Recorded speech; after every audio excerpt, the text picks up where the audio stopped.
నమస్కారం. ADB news కు స్వాగతం. ముందుగా హెడ్లైన్స్. ఓటరు తీర్పును కాదని పోలీసు లాఠీని నమ్ముకుని రాజకీయం చేస్తున్నారు. అధికారాన్ని అడ్డుపెట్టుకుని అణిచివేయాలని ప్రయత్నిస్తే ఉపేక్షించేది లేదన్న మాజీ మంత్రి హరీష్ రావు. జిల్లా జైలులో బాల్క సుమన్కు పరామర్శ.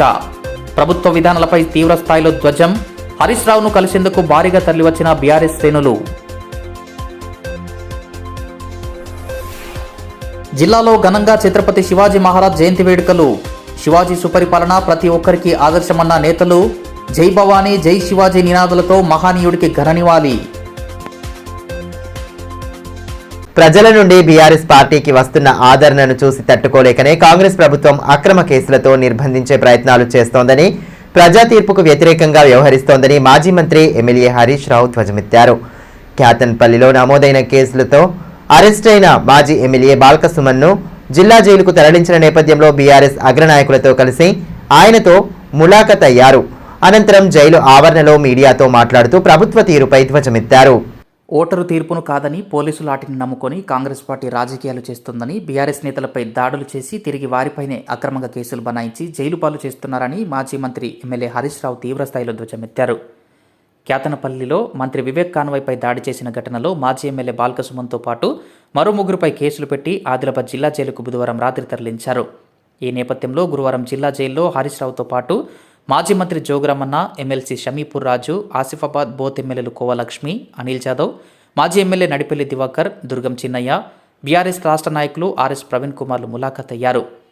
వారి రాక సందర్భంగా జిల్లా జైలు ఎదుట పోలీసులు భారీ బందోబస్తు ఏర్పాటు చేశారు. మధ్యాహ్నం చేరుకున్న హరీష్ రావు నాయకులతో కలిసి జైలుకు లీగల్ టీం సభ్యులతో పాటు కలిసి వివరాలు తెలుసుకున్నారు. జైలు బయట బీఆర్ఎస్ నేతలు బైఠాయించి పెద్ద ఎత్తున నినాదాలు చేశారు. అంతకుముందు వారిని పోలీసులు నిలువరించే ప్రయత్నం చేయడంతో కొంత ఉద్రిక్తత చోటు చేసుకుంది. బాల్క సుమన్తో ములాఖాత్ అనంతరం జైలు బయట మీడియాతో మాజీ మంత్రి హరీష్ రావు మాట్లాడారు. క్యాతన్పల్లి మున్సిపల్ ఎన్నికల్లో బీఆర్ఎస్కు అక్కడి ప్రజలు 22 సీట్లకు గాను 14 సీట్లు ఇచ్చారని తెలిపారు. అయినా అధికార కాంగ్రెస్ జీర్ణించుకోలేక మొదటి రోజు చైర్మన్ ఎన్నికల్లో రసాభాస చేసి వాయిదా వేశారని, మహిళా కౌన్సిలర్లపై మంత్రి వివేక్ ముందుగానే అనుచితంగా ప్రవర్తించినా కనీసం పట్టించుకోలేదన్నారు. మహిళా కౌన్సిలర్లకు మద్దతుగా నిలవాల్సిన మంత్రి అధికార గణం పట్టనట్లు వివరించారని అన్నారు. రెండవ రోజు సైతం ఎమ్మెల్యే కోవలక్ష్మి, మాజీ ఎమ్మెల్యే బాల్క సుమన్లను 2 కిలోమీటర్ల దూరంలోనే పోలీసులు నిలువరించారని, అదే కాంగ్రెస్ నాయకులు శ్రేణులను మంత్రి కాన్వాయ్లు అనుమతించారన్నారు. దీన్ని ప్రశ్నించినందుకు బాల్క సుమన్, బీఆర్ఎస్ శ్రేణులపై కాంగ్రెస్ నాయకులు దాడికి పాల్పడ్డారన్నారు. ఉద్యమ నాయకుడు, మా విద్యార్థి నాయకుడు ఇవాళ న్యాయం గురించి ప్రశ్నిస్తే అన్యాయంగా బాల్క సుమన్ను, అదేవిధంగా మూల రాజిరెడ్డి గారిని, మరియు అనిల్ గారిని, లక్ష్మీకాంత్ గారిని, నలుగురు బీఆర్ఎస్ పార్టీ నాయకులపైన అక్రమ కేసు పెట్టి అరెస్ట్ చేసి ఆదిలాబాద్ జైల్లో పెట్టడం జరిగింది. వాస్తవంగా ఇలా ప్రజాస్వామ్యం పట్టబగలి రాష్ట్రంలో కూనీ చేస్తూ ఉన్నారు. ఇవాళ క్యాతన్పల్లిలో జరిగినటువంటి ఎన్నికల్లో బీఆర్ఎస్ పార్టీ స్పష్టంగా 14 కౌన్సిలర్లు గెలిచింది. 22 కౌన్సిలర్లలో 14 కౌన్సిలర్లు గెలిచి ప్రజలు బీఆర్ఎస్ పార్టీకి పట్టం కట్టారు. స్పష్టమైన తీర్పునిచ్చారు. కాంగ్రెస్ పార్టీని ఓడించి బీఆర్ఎస్ సిపిఐ అలయన్స్ను ప్రజలు గెలిపించారు. మరి ఆ ప్రజాస్వామ్యంలో ప్రజలు ఇచ్చిన తీర్పు చాలా గొప్పది. దాని ఎంత నాయకుడైనా, ఎంత పెద్దవాడైనా, ఏ రాజకీయ పార్టీ అయినా ప్రజా తీర్పును శిరసా వహించాలి. మొదటిసారి చైర్మన్ ఎన్నిక జరిగినప్పుడు కావాలనే పోలీసులను పెట్టకుండా కాంగ్రెస్ పార్టీ నాయకులు, కార్యకర్తలే అల్లరి చేసి చైర్మన్ ఎన్నిక జరగకుండా వాయిదా వేసుకొని పారిపోయినారు. రెండవసారి ఎన్నిక జరిగినప్పుడు కూడా మరి మా మహిళా కౌన్సిలర్ల మీద నేను నోటితో చెప్పలేకున్నటువంటి విధంగా చాలా దుర్మార్గంగా మహిళల పట్ల వాళ్ళు వ్యవహరించడం జరిగింది. మహిళలపైన చేయి చేసుకోవడం జరిగింది. మంత్రి వివేక్ గారి సమక్షంలో, అధికారుల సమక్షంలో మా దళిత గిరిజన మహిళా కౌన్సిలర్ల మీద చాలా అమానుషంగా కౌన్సిల్ హాల్లో ప్రవర్తించారు. అంటే మహిళల్ని చాలా నోటితో చెప్పలేని విధంగా వారి పట్ల వ్యవహరించడం జరిగింది. మంత్రి గారి దగ్గరికి వెళ్ళి మహిళా కౌన్సిలర్లు మీ సమక్షంలో ఈ రకంగా జరగొచ్చునా, మీరు ఏం చేస్తున్నారు, మీరు ఒక మంత్రిగా ఉండి మా పైన మీ కాంగ్రెస్ పార్టీ కౌన్సిలర్లు వచ్చి మా పైన చేయి చేసుకుంటున్నారు, మా పైన దాడి చేస్తున్నారు, మా పైన అమానుషంగా వ్యవహరిస్తున్నారంటే కూడా మంత్రి గారు పట్టించుకోరు, అక్కడ ఉన్న అధికారులు పట్టించుకోరు. అంటే వాళ్ళే కాంగ్రెస్ పార్టీ కౌన్సిలర్లు బాగా తాగిన మైకంలో మహిళా కౌన్సిలర్ల మీద ఇష్టారీతిలో వ్యవహరిస్తే కూడా పట్టించుకోనటువంటి పరిస్థితి. అక్రమంగా కేసులు బనాయించి ఆసిఫాబాద్, లక్షెట్టిపేట, రామగుండం కమిషనరేట్ పరిధిలోని పెద్దపల్లిలో జైలులో కాకుండా 200 కిలోమీటర్ల దూరంలో ఉన్న ఆదిలాబాద్ జైలుకు తరలించారన్నారు. కనీసం భోజనం కూడా పెట్టకుండా తమ నేతలను ఇబ్బందులకు గురి చేస్తున్నారని ఆవేదన వ్యక్తం చేశారు. అధికార పార్టీ అండదండలతో తమ శ్రేణులపై ఇష్టారీతిన వివరిస్తున్న పోలీసులు, అధికారులు భవిష్యత్తులో తమ పార్టీ అధికారంలోకి వచ్చిన తర్వాత చట్టపరంగా తీసుకునే చర్యలకు సిద్ధంగా ఉండాలని స్పష్టం చేశారు. పట్టపగలు ప్రజాస్వామ్యాన్ని కూని చేస్తున్న, దేశం మొత్తం రాజ్యాంగాన్ని పట్టుకొని తిరిగే రాహుల్ గాంధీ, కాంగ్రెస్ ఇన్ఛార్జ్ మీనాక్షి నటరాజన్ల నుండి స్పందన లేదని, ప్రజలకు భవిష్యత్తులో ఎటువంటి సమాధానం ఇస్తారని ప్రశ్నించారు. కొన్ని ప్రాంతాల్లో బీఆర్ఎస్ నేతలను బెదిరించేందుకు పోలీసు కవాతులు నిర్వహిస్తున్నారన్నారు. బాల్కసుమన్కు పోలీసులు జైళ్లు కొత్త కావన్న ఆయన, పోరాటాలకు తామెప్పుడు వెనకంజ వేయలేదని, బాల్కసుమన్ విషయంలోనూ చట్టపరంగా ముందుకెళ్తామని తెలిపారు. కావాలని అలర్ట్ చేసి కౌన్సిల్ సమావేశాన్ని వాయిదా వేసి ప్రజాస్వామ్యంలో ప్రజల తీర్పును కాలరాసే విధంగా కాంగ్రెస్ పార్టీ వ్యవహరించింది. మా 14 మంది కౌన్సిలర్లు కూడా కౌన్సిల్ వాయిదా వేయొద్దు, కోరం ఉంది, మెజారిటీ ఉంది, ఎన్నిక జరపండి అని పట్టుబడితే కూడా పట్టించుకోకుండా మంత్రి గారి కనుసైగల్లో ఎన్నిక వాయిదా వేసి వెళ్ళిపోవడం జరిగింది. ఈరోజు జరిగిన సంఘటన ఏంది? యాక్చువల్గా ఆ రోజు మా కోవలక్ష్మక్క కూడా ఈ ఎన్నికలకు ఇన్ఛార్జిగా ఉన్నారు. కోవలక్ష్మక్క గారు, బాల్కా సుమన్ గారు కౌన్సిలర్లతో పాటు మేము గేటు దాకా వెళ్ళి కౌన్సిలర్ లోపల పంపిస్తామంటే మీరు వెళ్ళడానికి వీల్లేదు, ఎమ్మెల్యే అయినా మీరు వెళ్ళడానికి వీల్లేదు అని కోవలక్ష్మి గారిని, సుమన్ గారిని 2 కిలోమీటర్ల దూరంలోనే ఆపేశారు. అదే సమయంలో మంత్రి గారి కాన్వాయ్ అక్కడికి వచ్చి పెద్ద ఎత్తున కాంగ్రెస్ నాయకులు, కార్యకర్తలు అందరూ కలిసి ఒక కాన్వాయ్ని లోపల పంపిస్తూ ఉన్నారు. ఒక ఎమ్మెల్యేగా లక్ష్మక్కను, మాజీ ఎమ్మెల్యేగా సుమన్ను అలో చేయనప్పుడు ఈ కాన్వాయ్ని ఎలా అలో చేస్తారు? ఇదెక్కడి ప్రజాస్వామ్యము? చట్టం అందరికీ సమానంగా ఉండాలి కదా అని ప్రశ్నిస్తే దాడి చేసింది కాంగ్రెస్ నాయకులు. ముందు రాళ్ల దాడి చేసింది కాంగ్రెస్ కార్యకర్తలు, కాంగ్రెస్ నాయకులు. మూల రాజిరెడ్డి మా నాయకుడి కారును ధ్వంసం చేసినారు. ముందు అద్దాలు, వెనక అద్దాలు, కారు బ్యానెట్ను మొత్తం పగలగొట్టేసినారు. దాడి చేసింది వాళ్ళు, అక్రమంగా చట్ట విరుద్ధంగా వ్యవహరించింది వాళ్ళు. పైగా మళ్ళీ మా నాయకుల మీద కేసు పెట్టి ఇవాళ జైల్లో పెట్టినారు. అది కూడా ఎంత దుర్మార్గం అంటే పక్కనే లక్షెట్పేటలో జైలు ఉంది, అదే రామగుండం పోలీస్ కమిషనరేట్ పరిధిలో పెద్దపల్లిలో జైలు ఉంది, పక్కనే ఆసిఫాబాద్లో జైలు ఉంది. కానీ కావాలని 200 కిలోమీటర్ల దూరంలో ఆదిలాబాద్లో తెచ్చి జైల్లో పెడతారు. అంటే మీ నిర్బంధాలు, జైళ్ళలో పెట్టడమో, అక్రమ కేసుల ద్వారా ప్రజా తీర్పును కాలరాయగలుగుతారా?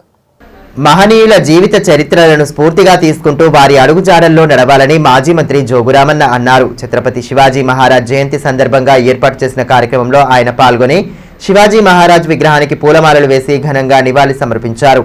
ఛత్రపతి శివాజీ మహారాజ్ ధర్మ పరిరక్షణకు విశేష కృషి చేశారని, ఆయనను స్ఫూర్తిగా తీసుకుంటూ ప్రతి ఒక్కరు ముందుకు సాగాలని మాజీ మంత్రి జోగురామన్న సూచించారు. ఛత్రపతి శివాజీ మహారాజ్ జయంతిని పురస్కరించుకుని స్థానిక శివాజీ చౌక్లో ఆర్య మరాఠా సంక్షేమ సంఘం ఆధ్వర్యంలో ఏర్పాటు చేసిన కార్యక్రమానికి ఆయన హాజరయ్యారు. ఈ సందర్భంగా శివాజీ మహారాజ్ విగ్రహానికి పూలమాలలు వేసి ఘనంగా నివాళులర్పించారు. ఈ కార్యక్రమంలో ఆర్య మరాఠా సంఘం అధ్యక్షుడు దశరథ్ పటేల్, జిల్లా ప్రధాన కార్యదర్శి దత్తాత్రి, బండి దేవన్న, స్థానిక కౌన్సిలర్లు లాలామున్నా, జైస్వాల్, రేవతి హనుమన్లు తదితరులు పాల్గొన్నారు.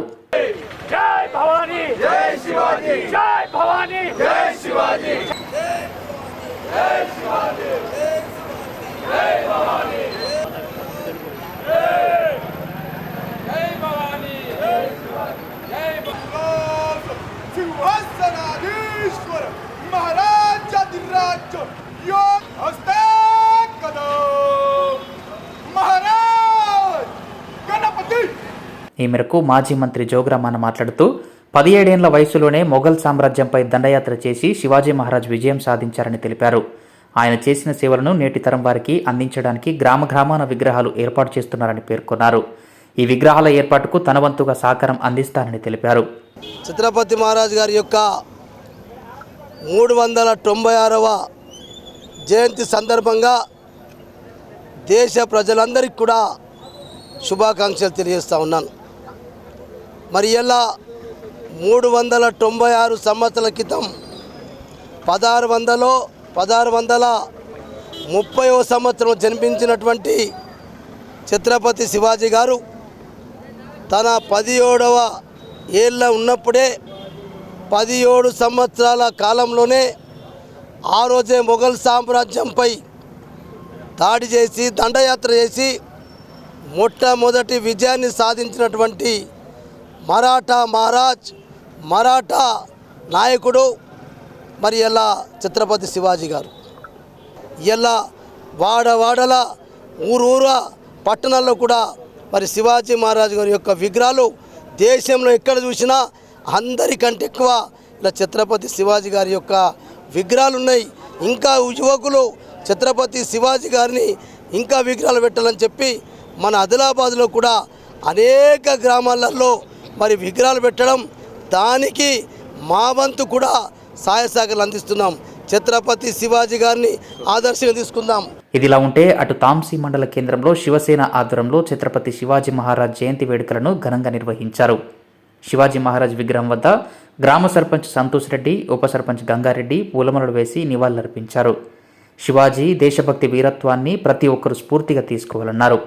ఈ కార్యక్రమంలో కార్తిక్, అవోక్, మాజీ ఎంపీపీ అరుణ్, కృష్ణ, రామన్న, రజనీకాంత్ రెడ్డి తదితరులు పాల్గొన్నారు.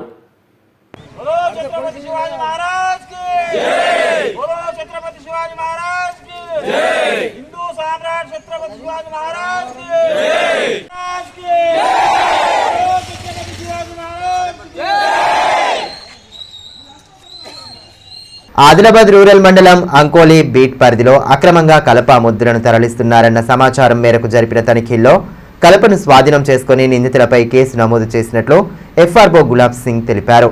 స్థానికంగా ఏర్పాటు చేసిన సమావేశంలో ఆయన పాల్గొని కేసు వివరాలను వెల్లడించారు. ఆదిలాబాద్ రూరల్ మండలం అంకోలి బీట్లోని బూర్కిగుట్టలో అక్రమంగా తరలిస్తున్న కలప ముద్దులను స్వాధీనం చేసుకుని 4గురిపై కేసు నమోదు చేశామని ఎఫ్ఆర్ఓ గులాబ్ సింగ్ తెలిపారు. గురువారం స్థానికంగా ఏర్పాటు చేసిన సమావేశంలో నిందితుల వివరాలను తెలియజేశారు. అటవీ శాఖకు వచ్చిన సమాచారం మేరకు బుధవారం రాత్రి అంకోలి బీట్లో తనిఖీ చేశామని, రాత్రిపూట కలప దొరకలేదన్నారు. గురువారం తెల్లవారుజామున బూర్కిగుట్ట ప్రాంతంలో ఓ బులెరో మ్యాక్స్లో మొద్దులు ఉన్నట్లు గుర్తించి స్వాధీనం చేసుకున్నామన్నారు. అక్కడున్న 2 నిందితులు హరీష్, సూఫియాన్ను వివరించడం జరిగిందన్నారు. తమను పిల్లి యోగేష్ మొద్దులు తీసుకెళ్లడానికి రప్పించాడని ఒప్పుకున్నారని తెలిపారు. అప్పటికే పిల్లి యోగేష్ ఘటనా స్థలం నుంచి పారిపోయాడని తెలిపారు. యోగేష్తో పాటు అతని తల్లి భారతిబాయి డబ్ల్యూ కన్వెన్షన్ వద్ద తమను ఆపి విధులకు ఆటంకం కలిగించారని పేర్కొన్నారు. పిల్లి యోగేష్, అతని తల్లి భారతిబాయి, హరీష్, షూఫియాన్లపై కేసు నమోదు చేసి రిమాండ్కు తరలించడం జరిగిందన్నారు. అదేవిధంగా వాహనంతో పాటు అందులో ఉన్న 25,000 విలువ గల 15 మొద్దులను స్వాధీనం చేసుకున్నట్లు పేర్కొన్నారు. నిన్న రాత్రి మా డిఎఫ్ఓ గారు ప్రశాంత్ బాజీరావు పాటిల్ మరియు చిన్న భూసారెడ్డి గారికి అందిన రహస్య సమాచారం మేరకు ఒక అంకోలి బీట్లోని బుర్కి శివార్లో ఒక వాహనంలో అక్రమ కలప రవాణా జరుగుతుందని డిఎఫ్ఓ గారికి సమాచారం అందింది. ఆ సమాచారం మేరకు మేము వెళ్ళి చూడగా రాత్రి వెతికితే ఎక్కడ ఏం దొరకలేదు. పొద్దున మళ్ళీ 6 గంటల ప్రాంతంలో మేము సెర్చ్ స్టార్ట్ చేస్తే పొద్దున సుమారు 6:30 ప్రాంతంలో ఒక vehicle Bolero max pickup Ankoli బీట్లోని బుర్కి గుట్టలో దాచిపెట్టడం అగుపించినది. అక్కడికి వెళ్ళి ఆ వాహనం వద్దకు వెళ్ళి చూస్తే దాంట్లో బిల్లుడు సాటిన్ మొద్దులు ఒక 15 మొద్దులు అగుపించినాయి. అక్కడ 2 వ్యక్తులు ఉండే వాళ్ళను విచారించగా వాళ్ళ పేర్లు హరీష్ అండ్ సూఫియాన్, వారు ఆదిలాబాద్కు చెందిన వారుగా తెలిపినారు. మీరు ఎందుకు వచ్చిందని వాళ్ళని విచారిస్తే ఇక్కడ మేము బిల్లుడు మొద్దులు అమ్మడానికి ఇక్కడ అడవిలో కొట్టుకొని తీసుకెళ్తున్నాము, పిల్లి యోగేష్ మమ్మల్ని కూలికి తీసుకొచ్చిండని తెలిపినారు. పిల్లి యోగేష్ను చూడగా ఆయన మమ్మల్ని చూసి బండి యొక్క తాళపు చేయి తీసుకొని పారిపోయినాడు అక్కడ నుంచి, మోకాపై నుంచి. వీళ్ళిద్దరు దొరికిండ్రు. బండిని స్టార్ట్ కాకపోతే టోచన్ కట్టుకొని మేము తీసుకొని ఆదిలాబాద్కు వస్తుండగా ఈ పిల్లి యోగేష్ యొక్క అమ్మ అయినటువంటి భారతిబాయి ఈ తంతోలి శివార్లోని డబ్ల్యూ కన్వెన్షన్ దగ్గర మాకు అడ్డుపడి ఆమె కూడా స్మగ్లింగ్కు వాళ్ళ కొడుకును సహకరిస్తూ ప్రోత్సహిస్తూ ఆమె కూడా మా విధులకు ఆటంకపరుస్తూ డబ్ల్యూ కన్వెన్షన్ దగ్గర మా బండికి అడ్డుపడి న్యూసెన్స్ క్రియేట్ చేయడం జరిగింది. ఇటు విషయమై పోలీస్ కంప్లైంట్ కూడా చేయడం జరుగుతుంది. మరియు ఈమెపై మరియు పిల్లి యోగేష్పై, సుఫియాన్, హరీష్పై మేము ఆల్రెడీ కేసు నమోదు చేసి రిమాండ్ తీసుకెళ్లడం జరుగుతుంది. ఆల్రెడీ ఈ భారతీబాయి పైన ఆల్రెడీ 5 కేసులు ఉన్నాయి, పాత కేసులు. ఈమె హ్యాబిచువల్ స్మగ్లర్ కాబట్టి వీళ్ళను కఠినంగా శిక్షించాలని మేము కోరుకుంటున్నాం. ఛత్రపతి శివాజీ మహారాజ్ జయంతిని పురస్కరించుకుని జిల్లా వ్యాప్తంగా వేడుకలను ఘనంగా జరిపారు. ఆయా గ్రామాల్లో శివాజీ మహారాజ్ విగ్రహాలను లాంఛనంగా ఆవిష్కరించారు. జై భవానీ, జై శివాజీ నినాదాలతో పలు గ్రామాల పరిసరాలు మారుమోగాయి. జిల్లా వ్యాప్తంగా ఛత్రపతి శివాజీ మహారాజ్ జయంతి వేడుకలను ఘనంగా జరుపుకున్నారు.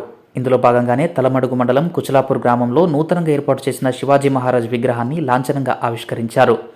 గ్రామ ఛత్రపతి శివాజీ యువసేన గ్రామస్తుల ఆధ్వర్యంలో నూతన విగ్రహాన్ని ఏర్పాటు చేశారు. కార్యక్రమం ముఖ్య అతిథులుగా బీజేపీ జిల్లా అధ్యక్షులు పతంగి బ్రహ్మానంద్, జిల్లా అధ్యాపకుల సంఘం కార్యదర్శి బలరాం జాదవ్లు హాజరై స్థానిక సర్పంచ్ వెంకన్నతో కలిసి విగ్రహాన్ని ఆవిష్కరించారు. జై భవానీ, జై శివాజీ నినాదాల నడుమ విగ్రహావిష్కరణ అట్టహాసంగా సాగింది.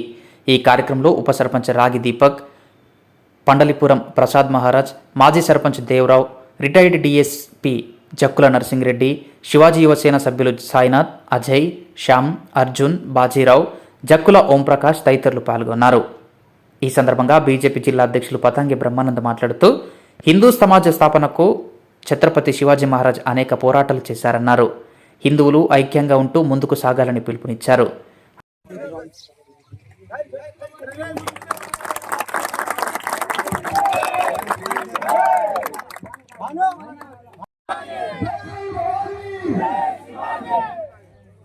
శివాజీ మహారాజు గజవాడ సమర్పించాల్సిందిగా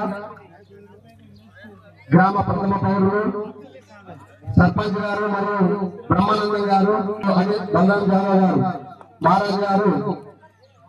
శివాజీ మహారాజ్ చరిత్ర చెప్పడానికి మనకు వక్తలు వచ్చిండ్రు, గురుగారు మహారాజ్ గారు వచ్చిండ్రు. మరి అదేవిధంగా జరుగుతున్న విషయాల మీద నేను ఒక 2 నిమిషాలు మాట్లాడతా.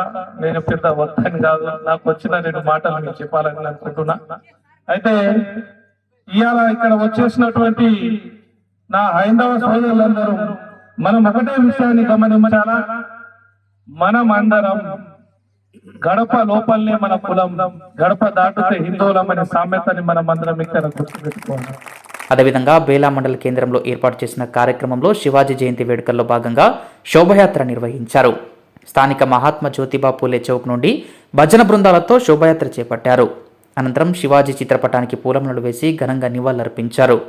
కార్యక్రమంలో బేలా ఎస్ఐ ప్రవీణ్, దేవన్న, తేజ్రావు మాస్కే, రామ్దాస్ నాక్లే, దత్తానికం, మురళీధర్ ఠాక్రే, నారాయణరావు చొబ్డే, బాల్చందర్, సందీప్ తదితరులు పాల్గొన్నారు. ఈ సందర్భంగా విఠల్ రౌత్ మాట్లాడుతూ ఛత్రపతి శివాజీ మహారాజ్ మరాఠా రాజ్య స్థాపన కోసం ఎంతగానో పోరాడిన యోధుడని, శివాజీ మహారాజ్ చేసిన త్యాగం యావత్ దేశం మరవలేనిదన్నారు.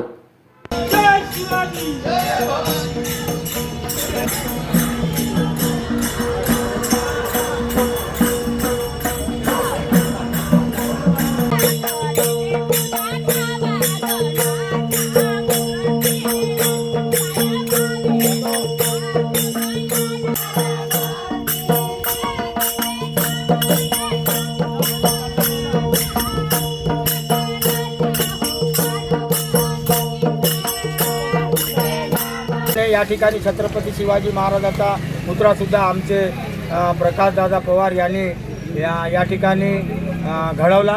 आणि सर्व जनतेलासुद्धा माझी विनंती आहे की छत्रपती शिवाजी महाराजाला जिजाऊ मातेने जन्म दिला आणि छत्रपती शिवाजी महाराज घडले, त्यांना संस्कारसुद्धा चांगले दिले. त्याच संस्काराप्रमाणे सर्व आपण या ठिकाणी छत्रपती शिवाजी महाराज आलेले आहोत.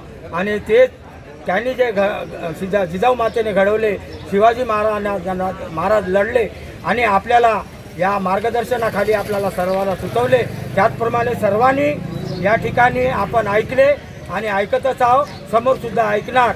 यासाठी आपण सर्वांनी या छत्रपती शिवाजी महाराजांच्या पावलावर पाऊल टाकून चालावं आणि असेच कार्य करावं म्हणून मी सर्वांना विनंती करतो. తాంసీ మండల కేంద్రంలో గురువారం జీవిత బీమాపై అవగాహన కార్యక్రమాన్ని ఏర్పాటు చేశారు. పొదుపు ప్రయోజనాలు, కొత్త ప్లాన్లు, కుటుంబ రక్షణ గురించి కార్యక్రమ అతిథులు వివరిస్తూ గ్రామస్తులకు బీమా ప్రాధాన్యతపై అవగాహన కల్పించారు.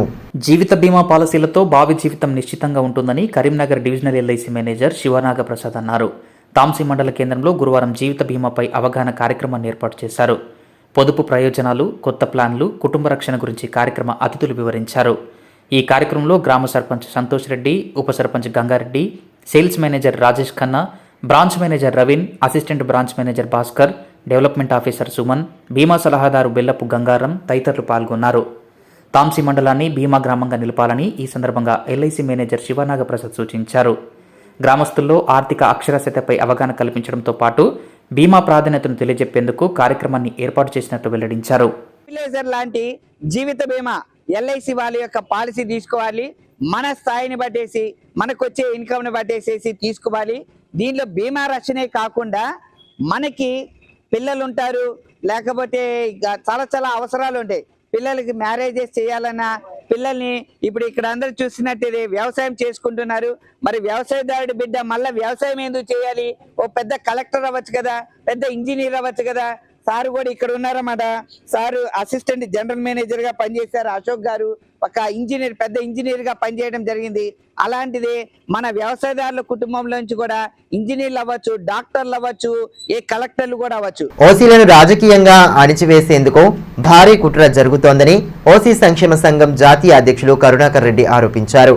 గురువారం స్థానిక ప్రెస్ క్లబ్లో ఏర్పాటు చేసిన మీడియా సమావేశంలో ఆయన మాట్లాడారు. మున్సిపల్ ఎన్నికల్లో ఓసీలకు అన్యాయం జరిగిందని మండిపడ్డారు. రిజర్వేషన్ల వల్ల ఇప్పటికే విద్యా ఉద్యోగాల్లో నష్టపోతున్నామని, రాజకీయ పార్టీలు ఓటు బ్యాంక్ రాజకీయాలు మానుకోవాలని డిమాండ్ చేశారు. గత 75 సంవత్సరాల నుంచి విద్యా ఉద్యోగ రిజర్వేషన్లతో తీవ్రంగా నష్టపోతున్నటువంటి ఓసీలకు చెందినటువంటి మరి విద్యార్థులు కానీ, ఉద్యోగులు కానీ అనేక సమస్యల్లో ఉన్న నేపథ్యంలో ఈరోజు రాజకీయంగా కూడా ఓసీలను అణచివేసేందుకు కుట్ర జరుగుతున్నాయని చెప్పేసి గత మున్సిపల్ ఎన్నికలను పరిశీలిస్తే మనకు స్పష్టంగా అర్థమవుతుంది. ఎందుకంటే వాస్తవానికి 50% పైగా ఈరోజు ప్రతి కౌన్సిలర్ మొదలుకొని మున్సిపల్ చైర్మన్ కానీ, మేయర్లు కానీ, మరి కౌన్సిల్ వార్డులుగా కానీ 50% మినిమం ఈరోజు ఓసీలు ఉండాలా, లేదా 40% ఓసీ అభ్యర్థులు ఎన్నిక కావాలి. కానీ మనం ఇప్పుడు గత ఎన్నికలు పరిశీలిస్తే కేవలం 18 నుంచి 20% లోపే ఓసీలు ఈరోజు ఎన్నిక కాబడ్డారు. ఎందుకంటే ఇందులో ఓసీ రాజకీయ నాయకులతో పాటు ఇతర సామాజిక వర్గాలకు చెందినటువంటి రాజకీయ నాయకుల కుట్ర కూడా ఉందని చెప్పేసి సందర్భంగా నేను తెలియజేస్తాను.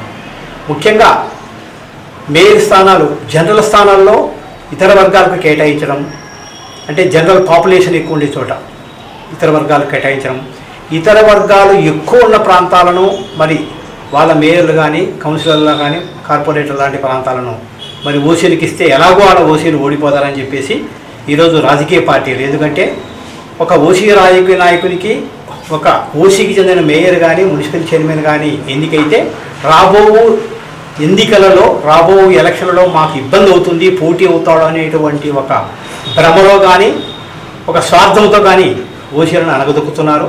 మరి ఇతర సామాజిక వర్గాలకు చెందిన రాజకీయ నాయకులు కూడా ఓసీలకు టిక్కెట్లు ఇస్తే, ఎందుకంటే ఇక్కడ రెడ్డి కానీ, వైశ్య కానీ, బ్రాహ్మణ కానీ, వెలమ కానీ, మరి ముఖ్యంగా మార్వాడి, గుజరాతీ లాంటి సామాజిక వర్గాలకు చెందినటువంటి వారికి తీవ్ర అన్యాయం జరుగుతుంది.